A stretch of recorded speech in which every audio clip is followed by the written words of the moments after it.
Pumpernickel is a typically heavy, slightly sweet rye bread traditionally made with coarsely ground rye.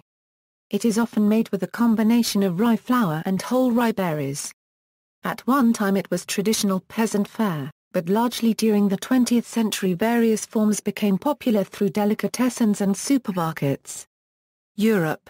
Pumpernickel has been long associated with the Westphalia region of Germany, first referred to in print in 1450. Although it is not known whether this and other early references refer to precisely the bread that came to be known as pumpernickel, Westphalian pumpernickel is distinguished by use of coarse rye flour rye meal and a very long baking period, which gives the bread its characteristic dark color.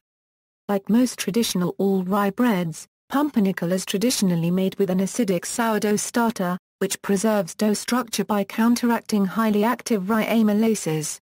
That method is sometimes augmented or replaced in commercial baking by adding citric acid or lactic acid along with commercial yeast. Traditional German pumpernickel contains no coloring agents, instead relying on the Maillard reaction to produce its characteristic deep brown color, sweet, dark chocolate, coffee flavor, and earthy aroma.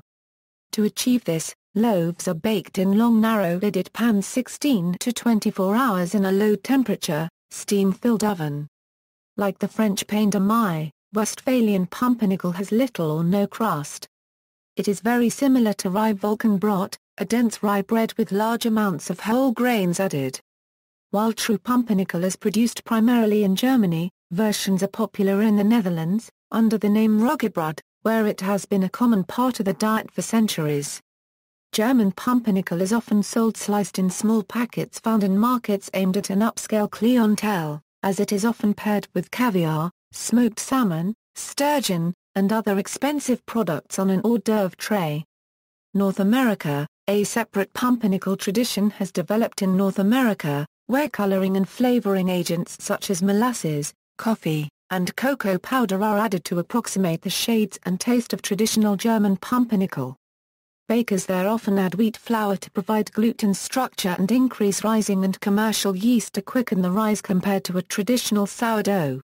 As a result, and for economic reasons, they tend to eschew the long, slow baking characteristic of German pumpernickel, resulting in a loaf that but for color otherwise resembles commercial North American rye bread. North American pumpernickel loaves are almost always baked without pans, resulting in a rounded loaf. Etymology. The philologist Johann Christoph Adjung states that the word has an origin in the Germanic vernacular where pumpen was a New High German synonym for being flagellant, and nickel was a form of the name Nicholas, commonly associated with a goblin or devil, or more generally for a malevolent spirit or demon. Hence, pumpernickel is described as the devil's fart, a definition accepted by the STOPS International Language Database, the publisher Random House, and by some English-language dictionaries, including the Merriam-Webster Dictionary. The American Heritage Dictionary adds so named from being hard to digest.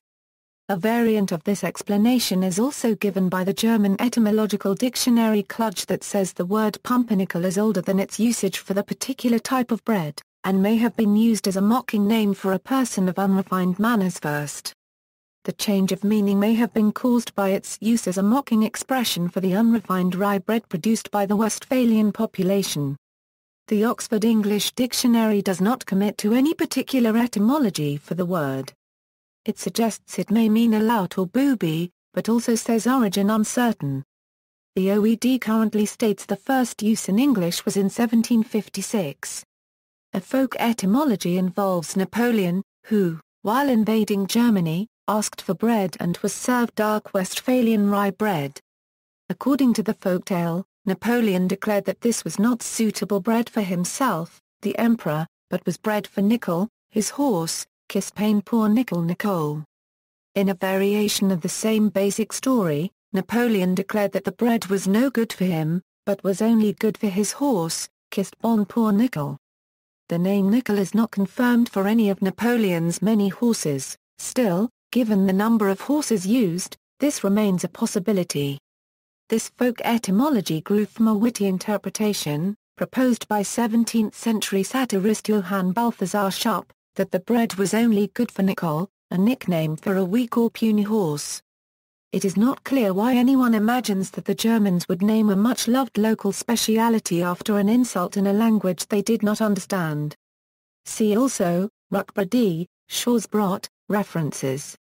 External links, media related to Pumpernickel at Wikimedia Commons, the Merriam-Webster Online Dictionary, How to Make an American Pumpernickel Bread, description of SSpʌmpərnɪkəl quotation.